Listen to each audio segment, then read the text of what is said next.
curso do Saber Direito desta semana é de Direito Administrativo. Você vai aprender o que é a tomada de contas especial, o conceito, os princípios e as normas federais, além da jurisprudência. As aulas são com a advogada Cristiana Muraro.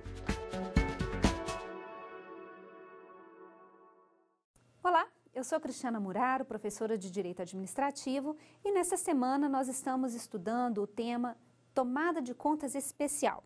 Vimos que é um processo administrativo que tem como objetivo apurar a responsabilidade de quem deu causa ao dano ao erário, seja por ato ilegítimo, antieconômico ou ilegal. E o objetivo final é, então, recompor o erário, os bens, dinheiros e valores públicos que eventualmente não tenham sido empregados corretamente. Na primeira aula, nós falamos sobre os tipos de tomada de contas, os princípios que regem o processo de tomada de contas especial e as normas aplicáveis a esse tipo de processo. Falamos na segunda aula sobre as causas determinantes da TCE, com destaque para a omissão no dever de prestar contas, a prestação de contas irregular ou havendo indício de dano ou efetivamente dano ao erário por ato ilegítimo, antieconômico ou ilegal. Falamos também um pouco sobre as contas iliquidáveis, quando há impossibilidade de cumprir o dever de prestar contas. Nesta aula, nós vamos falar um pouco sobre a instauração, o procedimento da instauração da tomada de contas especial. Bom, vale a pena lembrar algumas questões em relação ao julgamento das contas. Primeiro aspecto, nós temos as contas anuais, que são prestadas após o exercício financeiro por cada gestor do Poder Executivo, como, por exemplo, as contas anuais do Presidente da República, dos governadores, dos prefeitos, ou o término do exercício financeiro para a prestação de contas em relação ao uso do orçamento, seja do Ministério, de uma empresa pública ou de qualquer entidade mantida ou controlada pelo poder público.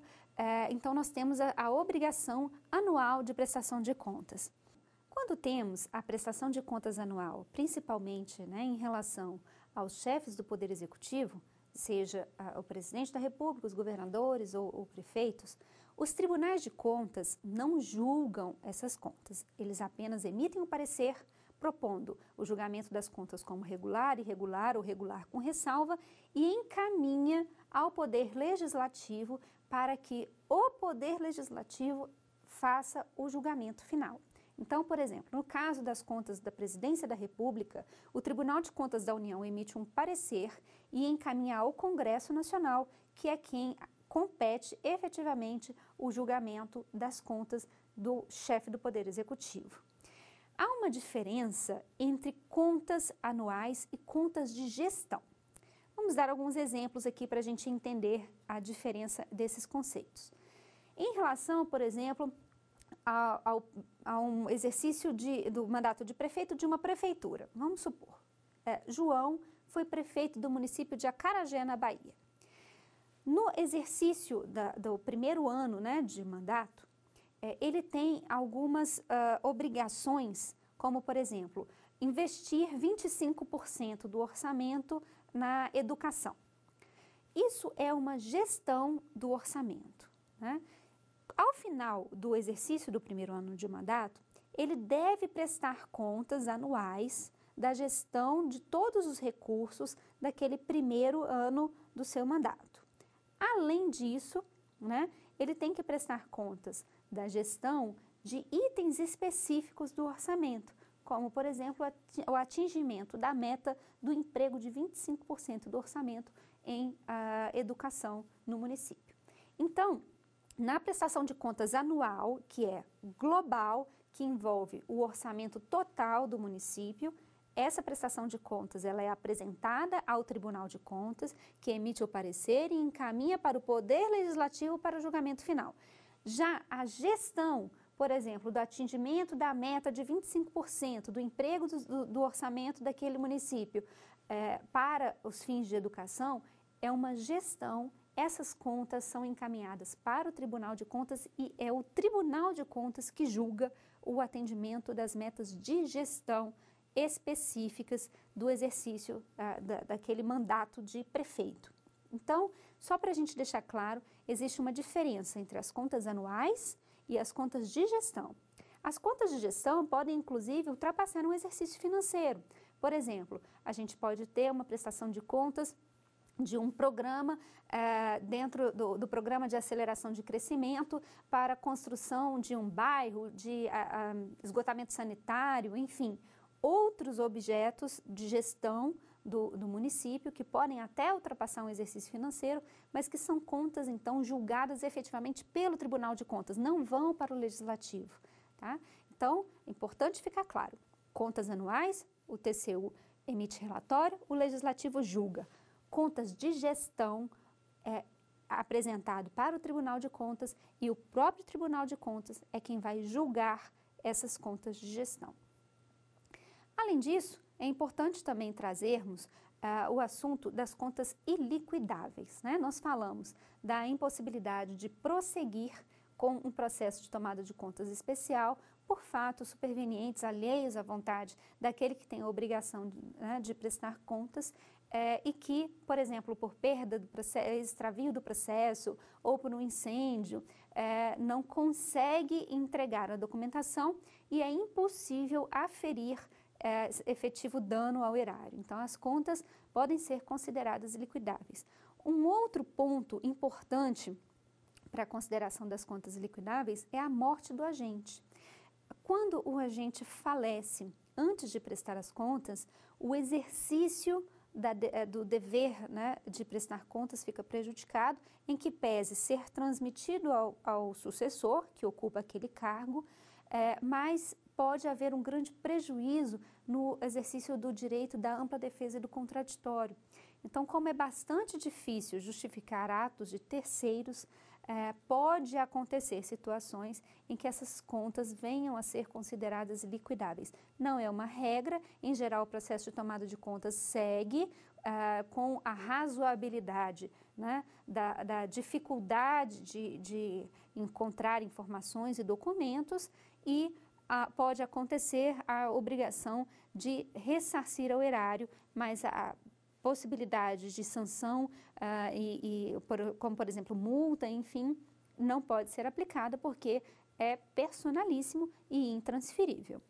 Bom, nesta aula, então, vamos analisar os procedimentos para a instauração da TCE. Em primeiro lugar, é importante a gente lembrar, mais uma vez, que a TCE é um procedimento excepcional. Primeiro, deve-se tomar todas as medidas administrativas possíveis para afastar possível irregularidade, para impedir o dano, para recompor o erário e evitar a instauração de uma TCE. Não sendo possível, então, a TCE vai ser instaurada. Normalmente, a gente tem duas formas básicas de instauração. A forma completa, que é a administração pública. Ela vai formar os autos da tomada de contas e vai encaminhar para o Tribunal de Contas, ou ela pode partir do próprio Tribunal de Contas, seja por conversão de um processo, por exemplo, de fiscalização, em que foi identificado um dano ao erário, e ele vai converter este processo em tomada de contas especial, ou até mesmo de ofício, que, havendo indícios de dano ao erário, deve-se instaurar imediatamente o processo de tomada de contas especial, com o fim até mesmo de evitar que o dano se agrave. Bem, então, quando a administração pública direta, ela toma todas as providências para tentar afastar a irregularidade ou recompor o erário, e isto acaba não acontecendo, é então formado, constituído o processo de tomada de contas especial. A tomada de contas especial pode ter a fase interna e a fase externa. Nós vamos ver os procedimentos de cada uma delas. É importante lembrar que quem gere não pode controlar. Então, normalmente, a gente tem em nome da segregação das funções, a tomada de contas ela é instaurada por pessoa diferente do gestor, para que a gente não tenha, no acúmulo de funções, uma contaminação da imparcialidade do processo de tomada de contas especial. Quanto à obrigação de instaurar o processo de tomada de contas, havendo a identificação de indícios de dano ou de irregularidade, é muito importante destacar que, se o gestor ele não instaurar a TCE, ele pode responder solidariamente com aquele que for responsável pelo dano. Então, não se tem sobre o gestor somente a obrigação de prestar contas, mas tem-se também a obrigação de instaurar a tomada de contas especial com o objetivo principal, né, de apurar responsabilidade e recompor o erário, sob pena de responsabilidade solidária daquele que se omitir no dever de instaurar esse processo de tomada de contas especial. Então, é muito importante atentar que, apesar de não ser ele o responsável pelo dano, o responsável pela ilegalidade ou irregularidade, se na sua gestão couber o dever de instaurar essa tomada de contas contra aquele que deu causa, não o fazendo, ele pode vir a responder solidariamente. E lembrando que na responsabilização em um processo de tomada de contas especial, o gestor ele responde com o seu patrimônio pessoal. Então, é uma situação extremamente delicada. Os gestores, quando estão envolvidos na TCE, ficam assim apavorados às vezes, porque às vezes o patrimônio que ele levou a vida toda para construir pode estar sendo submetido aí, às vezes até uma constrição, um bloqueio de bens e inclusive vir a ser perdido por uma simples omissão de não instaurar uma tomada de contas especial. Então, é importante que o gestor tenha bastante cuidado. A quem quer prestar concurso público, é importante saber a que se está submetido, né? A responsabilidade do exercício de uma função pública, de servir ao público e, inclusive, de perquirir sempre, de buscar sempre o bom emprego dos recursos públicos e não permitir, em hipótese alguma, que eles sejam desviados, mal utilizados ou empregados, né, para fins ilícitos. Considerando, então, a necessidade de instaurar uma tomada de contas especial, vamos entender quem deve fazer isso, né? No caso da administração pública, o que chamamos de fase interna, né, sem envolver ainda o Tribunal de Contas, normalmente o ordenador de despesas, ao verificar, por exemplo, uma despesa ilegal ou irregular ou um possível desvio de dano, ele pode propor, né, ao órgão que ele trabalha a instauração da tomada de contas especial. Se possível, este órgão vai promover, né, a criação de uma comissão especial de tomada de contas especial.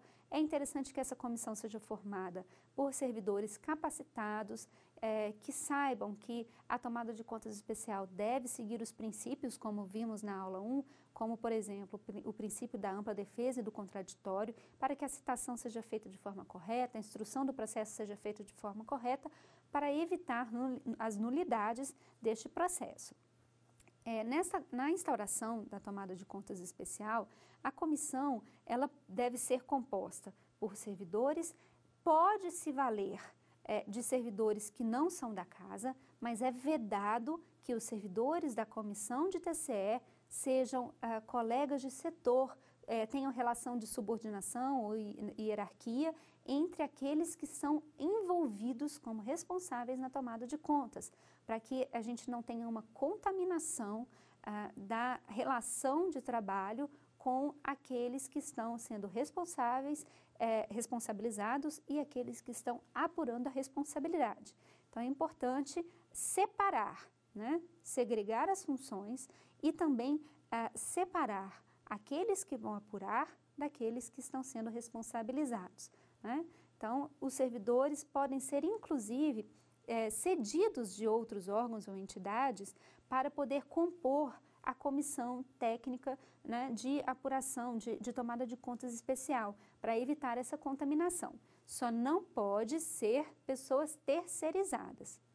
A terceirização, neste caso, o exercício, né, dessa função de apuração, de compor uma comissão de tomada de contas especial é vedado aos terceirizados. Pode-se valer a comissão de serviços contratados, como, por exemplo, pareceres, perícias, auditorias, enfim, opiniões técnicas especializadas, com o objetivo de subsidiar essa TCE. Mas a comissão não pode ser composta por pessoas terceirizadas. Bem, instaurada, então, né, a comissão através de portaria, normalmente se faz a portaria de nomeação dos membros dessa comissão. Se não for possível a comissão, um servidor pode conduzir a tomada de contas especial, mas é importante que o processo seja bem instruído. Então, na administração direta, quem instaura é aquele que identifica a irregularidade ou o dano. Normalmente, essa função acaba recaindo sobre o ordenador de despesas, que tem um contato maior, né, com a regularidade da despesa, ou sobre o fiscal de contrato, né, que vai passar para a sua chefia imediata a irregularidade que está ocorrendo. Enfim, qualquer servidor que identifica a irregularidade pode noticiá-la e o órgão ou entidade deve constituir, então, a comissão ou nomear o servidor para conduzir o processo de tomada de contas especial. A TCE, ela deve ser instaurada, então, normalmente de ofício, seja pela administração pública direta ou indireta, ou até mesmo pelo Tribunal de Contas quando identifica uma irregularidade. Ele pode determinar que aquele órgão ou entidade constitua um processo de tomada de contas especial. Pode ser instaurada também através de representação ou denúncia, né, que sendo recebida ou pelo Tribunal de Contas ou dentro da própria administração, ela deve ser tratada de forma, então, se procedente a denúncia, a criar, né, a iniciar o processo de tomada de contas especial. Pode também ser instaurada a pedido do Ministério Público. Né? No Tribunal de Contas é muito comum que o Ministério Público peça, né, faça uma representação pedindo que seja analisado eventual ato com indícios de irregularidade ou dano ao erário, e o TCU pode converter essa representação em tomada de contas especial. Quanto ao prazo, nós temos que o prazo para o cumprimento do dever de prestar contas, né, das contas anuais, da administração pública direta, o prazo é de 120 dias e da administração pública indireta de 150 dias. Mas já em relação à tomada de contas especial, ela deve ser instaurada no âmbito federal imediatamente após a detecção da irregularidade ou da omissão do dever de prestar contas, ou do dano ou do indício de dano. Então, a administração pública teve ciência do fato gerador de uma tomada de contas especial, ela deve imediatamente tomar providências para instaurar a TCE. E é importante que a administração, na fase interna da TCE, encaminhe para o Tribunal de Contas em até 180 dias. Então, tem-se o prazo de 180 dias para que a administração promova a tomada de contas especial na fase interna, promova a realização das defesas, analise, crie a matriz de responsabilidade, produza as provas, faça o seu relatório conclusivo e, em sendo necessário, né, não havendo providências administrativas suficientes a afastar os motivos de instauração da TCE, ela tem 180 dias para encaminhar ao TCU. Esse prazo pode ser dilatado?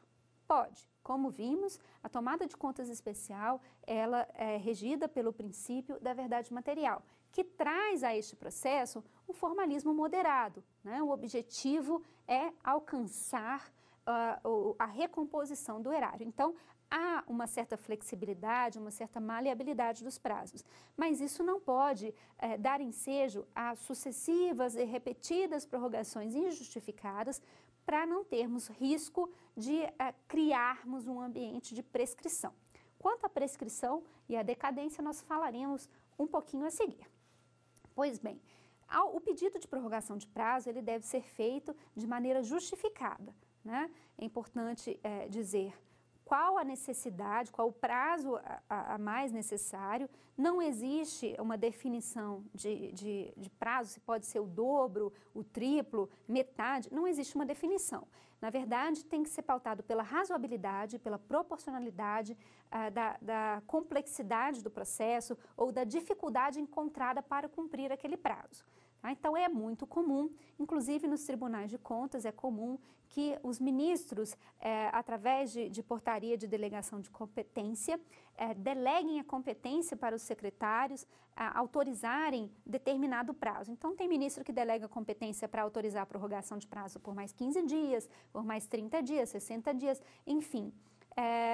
Porém, ultrapassando esse prazo da delegação de competência, tem que ser submetida ao ministro relator e, eventualmente, até mesmo ao plenário, para que a gente não tenha essa dilação de prazo ou de instauração do processo de forma a prejudicar a própria instauração do processo, porque quando os fatos passam, né, acontecem há muito tempo atrás, e a gente tem um processo de tomada de contas especial muito longo, ferindo a duração razoável do processo, o princípio da ampla defesa do contraditório fica cada vez mais prejudicado, porque é difícil você recuperar documentos, informações, lembrar de fatos ocorridos há muito tempo.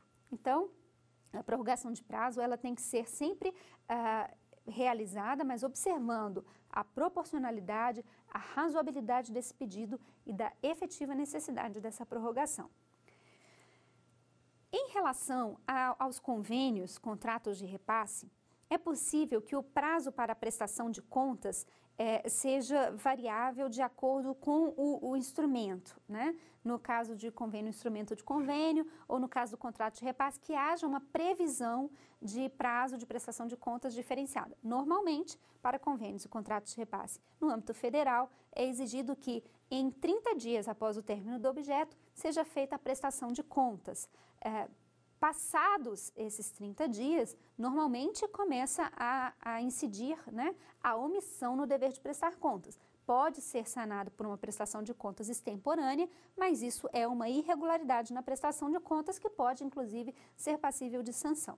Então, é importante observar que nós temos prazos definidos para o cumprimento do dever de prestar contas.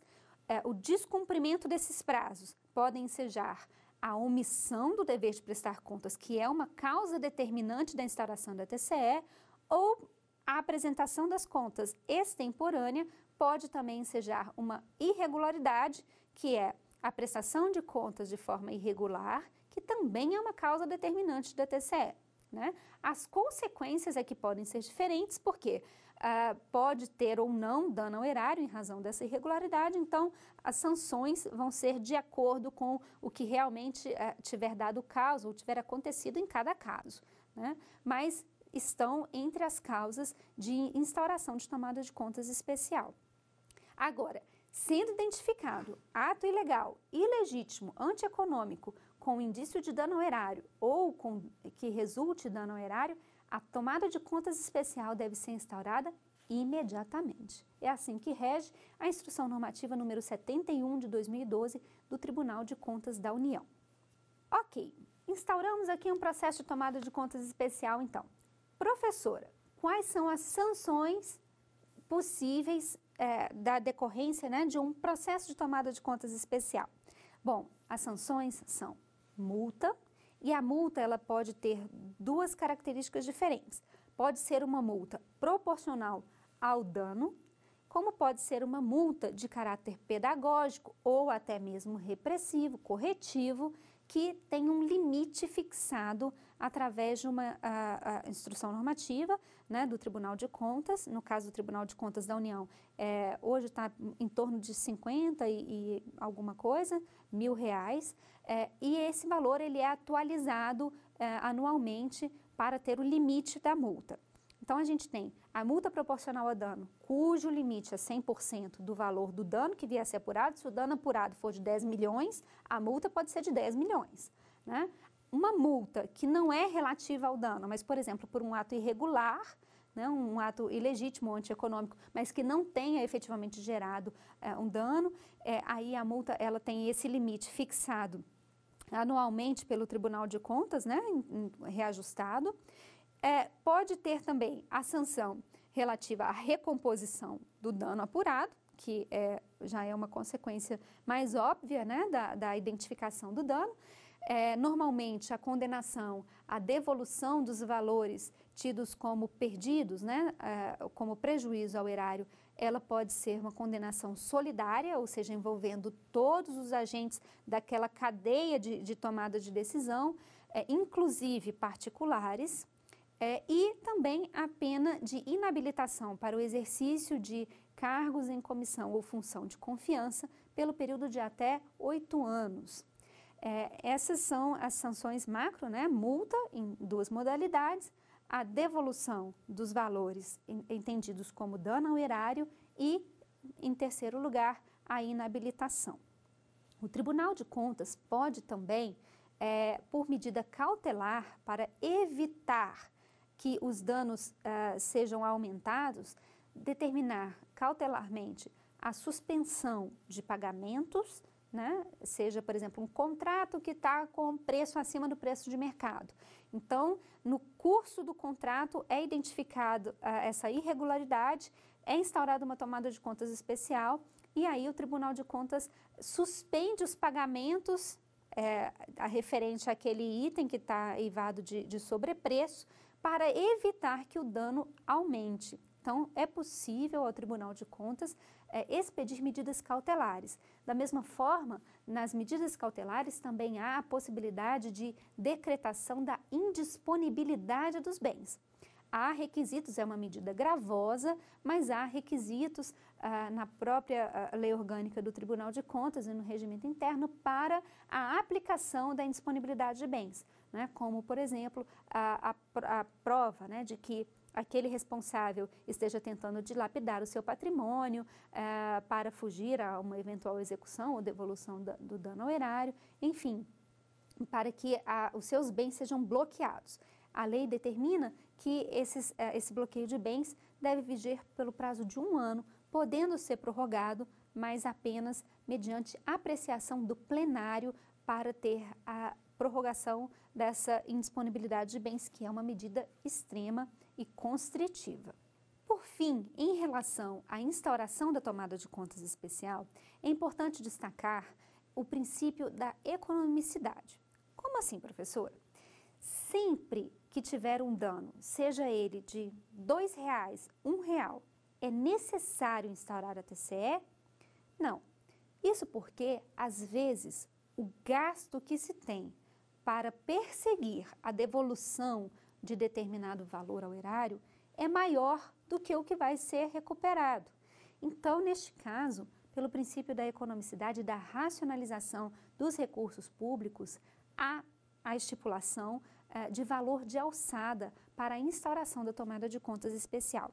A Instrução Normativa número 71 de 2012 do Tribunal de Contas da União, ela determina o valor de alçada sobre o que, abaixo deste valor, é dispensável a instauração da tomada de contas especial, sem prejuízo das medidas administrativas de cobrança daquele valor ou das sanções administrativas em relação a quem deu causa àquele prejuízo, da fase interna, né, no processo administrativo, que não tenha um custo, né, como a movimentação do aparato do Tribunal de Contas, como, por exemplo, o Tribunal de Contas da União, para tentar se ver ressarcido daquele valor apontado como débito.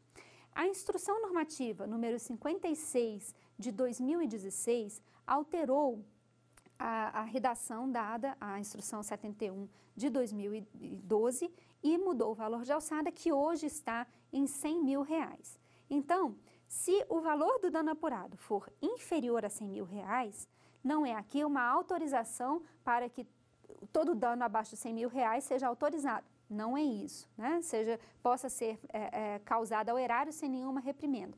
Não é isso. O objetivo é a racionalização dos recursos públicos, porque não se justifica a movimentação do custo de um tribunal de contas para apurar, né, e buscar o ressarcimento de valores abaixo de R$100 mil.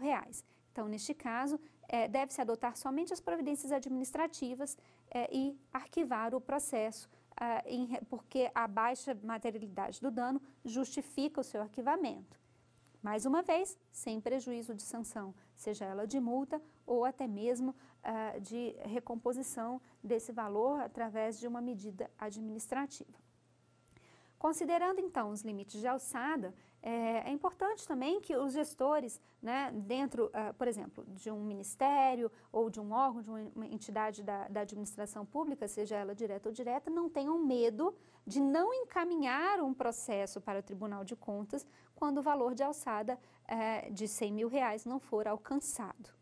É permitido juntar, como por exemplo, a prestação de contas em relação a um convênio e a gente tem que o valor do convênio é inferior a 100 mil, mas se no mesmo exercício financeiro eu tenho 3 convênios cujo o somatório ultrapassa os 100 mil reais, aí sim eu posso criar uma tomada de contas especial com os 3 convênios, desde que esse valor seja gerido num exercício financeiro apenas e encaminhar isso ao Tribunal de Contas da União.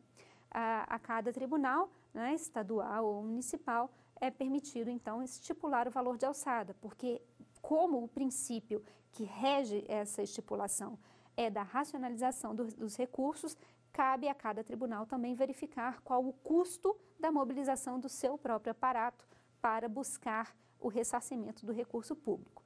Então, no caso do Tribunal de Contas, o valor de alçada é R$100 mil.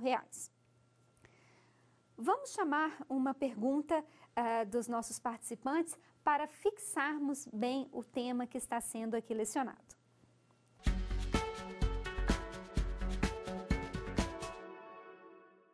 O processo de TCE é regulado pelas leis gerais do processo administrativo e por normas infralegais. As normas infralegais não podem: a. definir prazo para instauração, b. definir prazo para remessa ao TCU, c. definir valor de alçada, d. definir dispensa de citação. Essa questão é bem pertinente ao tema que estamos tratando. Como dissemos, o processo de TCE ele é regulado, sim, por normas infralegais, como, por exemplo, a Instrução Normativa 71 de 2012 do Tribunal de Contas, que define o prazo para instauração, o prazo para remessa ao TCU. Ela define que a tomada de contas especial deve ser instaurada imediatamente quando se verificar, por exemplo, dano ao erário. Além disso, ela define o prazo para remessa ao TCU, que é de 180 dias. E a mesma instrução normativa também define o valor de alçada. Agora, as normas infralegais poderiam definir a dispensa de citação?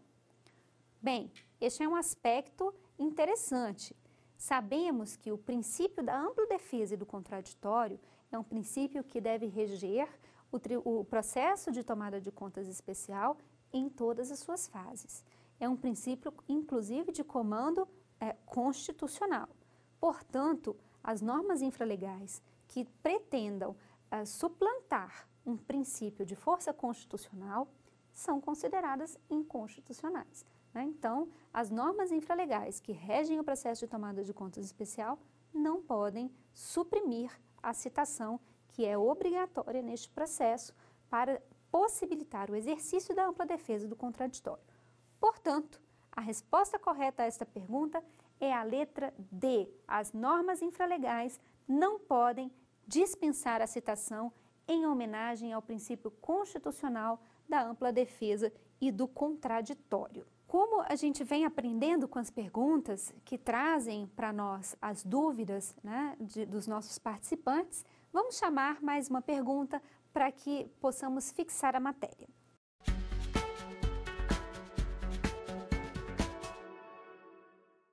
A fixação de valor de alçada pelo Tribunal de Contas é possível em razão do princípio da letra A, da proteção do erário, letra B, da economicidade processual, letra C, da isonomia, letra D, da moralidade. Boa pergunta do nosso participante. Vamos analisar as alternativas. Como vimos, a Instrução Normativa número 71 de 2012 do Tribunal de Contas estipula o valor de alçada que hoje está em R$100 mil para a instauração da tomada de contas especial. Expliquei que esta limitação se dá pela racionalidade dos recursos públicos, porque não há justificativa de mobilização de um aparato estatal de porte e custo maior do que o valor que se pretende buscar. O objetivo não é impunidade. mas o objetivo é a racionalização desses recursos e, por isso, não há prejuízo para a aplicação de multa ou sanção e a busca de recomposição desse dano na via administrativa no órgão de origem. Então, vendo essa pergunta, a fixação de valor de alçada é possível em razão do princípio? Seria da proteção do erário? Bem, se o objetivo é proteger o erário e a estipulação de alçada tem um valor menor, né, poderia, inclusive, deixar de recompor o erário com danos menores, por exemplo, do que R$100 mil, não seria em razão da proteção do erário. Da economicidade processual, é o que nos parece, né? Racionalização dos custos do processo. Da isonomia, bem, em que pese o valor de alçada estipular de uma forma isonômica, né, as possibilidades ou não de instaurar uma TCE, o objetivo aqui não é a isonomia, né? O objetivo é a racionalização dos recursos públicos. E, por fim, da moralidade. Da moralidade também não é, porque o objetivo aqui é simplesmente permitir que a busca desse dano seja feita da forma mais racional e com um custo menor. Então, a resposta a esta pergunta é a letra B, da economicidade processual, para evitarmos que o custo do processo seja superior ao valor do dano a ser recuperado. Por fim, temos mais uma pergunta do nosso participante que eu não gostaria de deixar de responder. Vamos ver?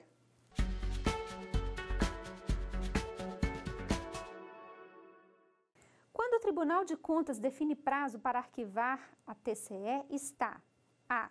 se livrando do trabalho, B.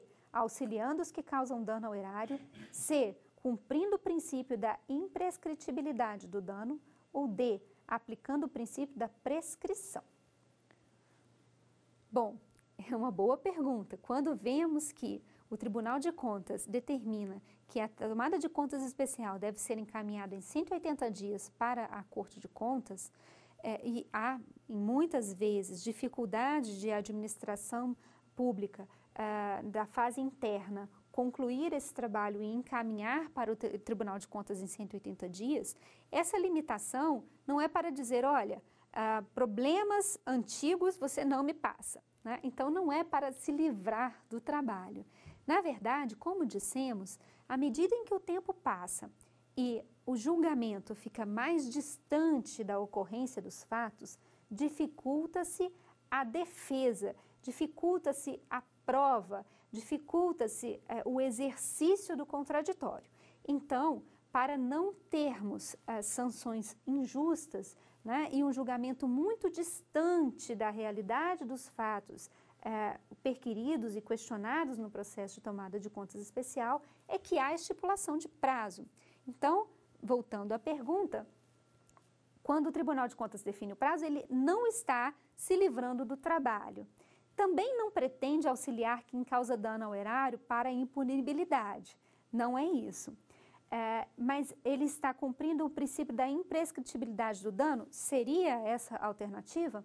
Não, porque se o dano é imprescritível, significa que podemos instaurar a TCE a qualquer momento, independente do tempo. Mas a letra D, aplicando o princípio da prescrição, é sim a resposta correta. Vejamos, o entendimento do Tribunal de Contas da União foi firmado por meio de um incidente de uniformização de jurisprudência no ano de 2016, e diz o seguinte: para a aplicação de sanções, como multa, como a decretação, né, a declaração de impedimento de exercício de cargos ou funções de confiança, deve encontrar um limite temporal para que o gestor não fique eternamente com a possibilidade de ser condenado em prejuízo, inclusive, do seu exercício da ampla defesa e do contraditório.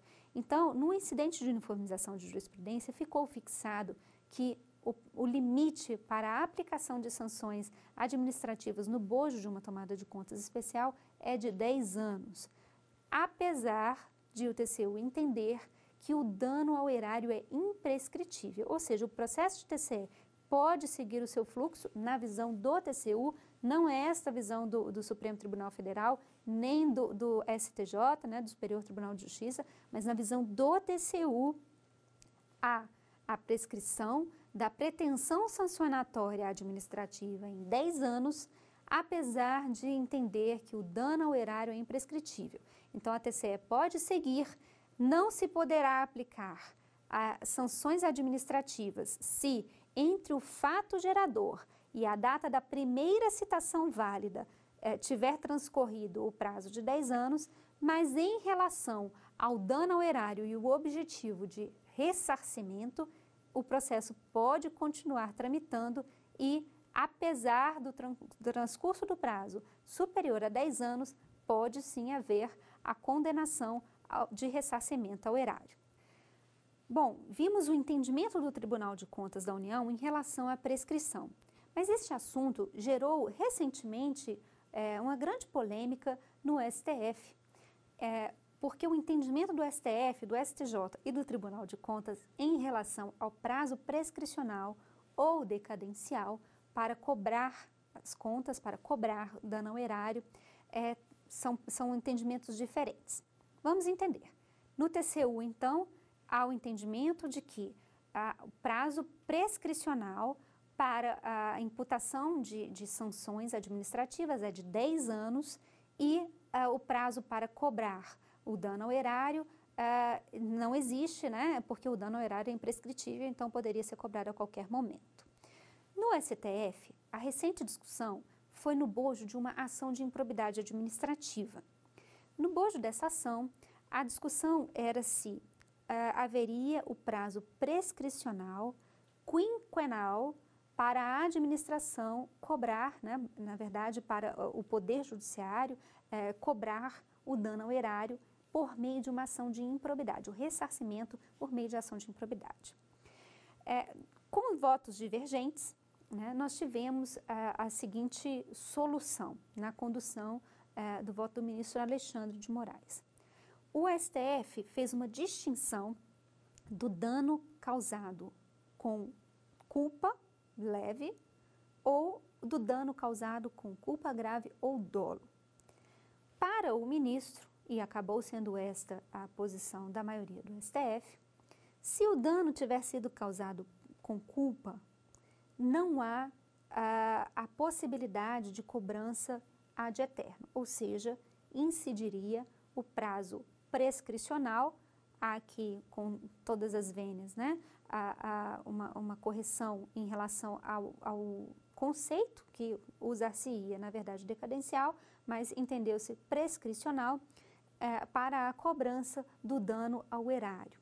Então, para o STF, se o ato for cometido apenas com culpa, incide o prazo prescricional quinquenal, ou seja, de 5 anos para a cobrança do dano ao erário.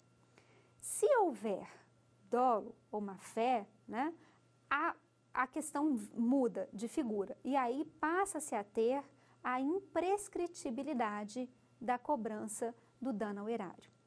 Isso foi decidido no bojo de uma ação de improbidade.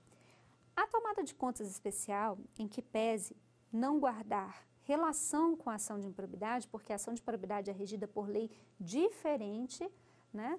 É uma lei específica, a lei de improbidade administrativa.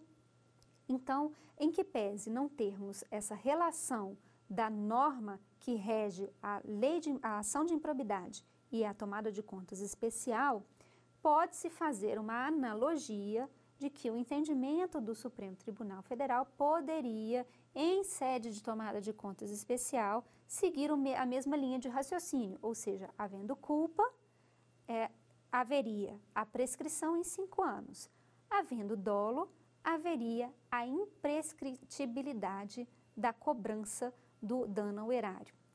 A dificuldade que vemos nessa interpretação é que, normalmente, a prescrição é um elemento de arguição de preliminar, ou seja, no início da ação, a ação poderia, inclusive, não ser conhecida, né? Ela poderia ser extinta se houvesse o reconhecimento da prescrição antes de se adentrar ao mérito. Com esse raciocínio empregado pelo STF, é necessário adentrar ao mérito, ou seja, transcorrer toda a fase de instrução processual, inclusive probatória, para se verificar se houve dolo ou culpa. E somente depois é que poderíamos analisar a questão que, na verdade, deveria ser preliminar. Ou seja, a ação não pode ser extinta por uma questão preliminar antes de se avaliar o mérito. Por quê? A preliminar de prescrição só incidiria se houver a culpa. Se houver dolo, não incide a preliminar de prescrição. Então, com essa nova interpretação do STF, ficou um pouco difícil o manejo, né, a lógica processual civil da ação de improbidade, tendo em vista que é necessário adentrar ao mérito para depois analisar a questão preliminar sobre a prescrição. Não sabemos ainda como os tribunais vão se posicionar em relação a essa nova interpretação, porque é recente e precisamos aguardar aí o amadurecimento da jurisprudência. Já no STJ, o entendimento é diferente também. O STJ entende, né, à luz da Lei de Processo Administrativo, que dá à administração o poder de 5 anos, né, o prazo de 5 anos para revisar os seus atos, ele entende que, em analogia a esse dispositivo legal, caberia também à administração o prazo decadencial de 5 anos para cobrar o dano ao erário. Qual a diferença, então, do entendimento do STF e do STJ? A principal diferença aqui. A prescrição, se houver o ingresso da ação, né, ela retroage, inclusive, a data de citação, do ingresso da ação, havendo a citação numa ação de improbidade. A prescrição só vai contar a partir da data do ingresso da ação judicial, né, da ação de improbidade administrativa. Então, na conta aí da arguição de preliminar, nós temos que verificar a distância entre o fato gerador e a data do ajuizamento da ação. Se tiver transcorrido 5 anos, em que pese essa ação levar 15, 20 anos ou mais para ser julgada, a prescrição ela só opera no prazo entre a data do fato gerador e a data da interposição da ação de improbidade. Isso é a prescrição. Já a decadência, no entendimento do STJ, é diferente. O prazo de 5 anos é para a condenação. Então, ainda que a ação seja proposta, né, num prazo inferior a 5 anos, vamos dar o exemplo. O fato gerador do dano ao erário aconteceu no dia 10 de janeiro de 2010.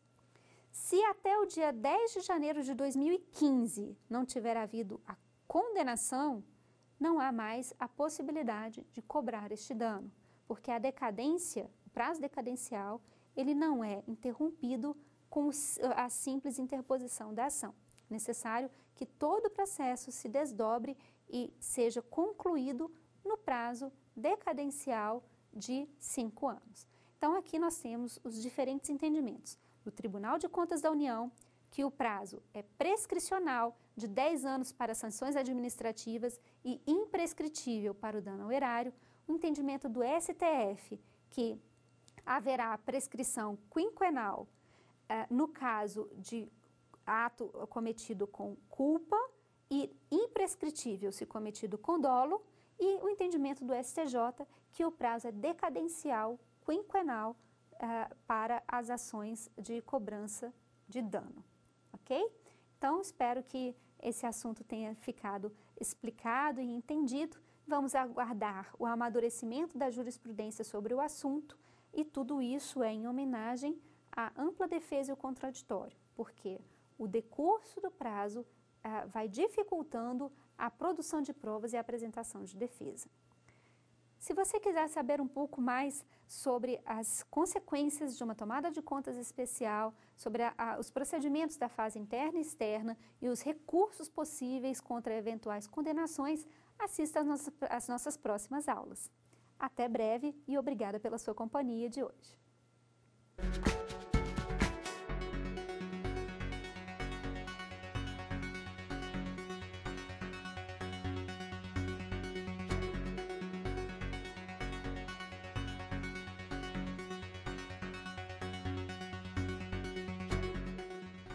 Gostou das aulas? Você pode dar sugestões de temas que quer aprender no Saber Direito. Escreva pra gente, o nosso e-mail é saberdireito@stf.jus.br ou entre em contato pelo nosso WhatsApp.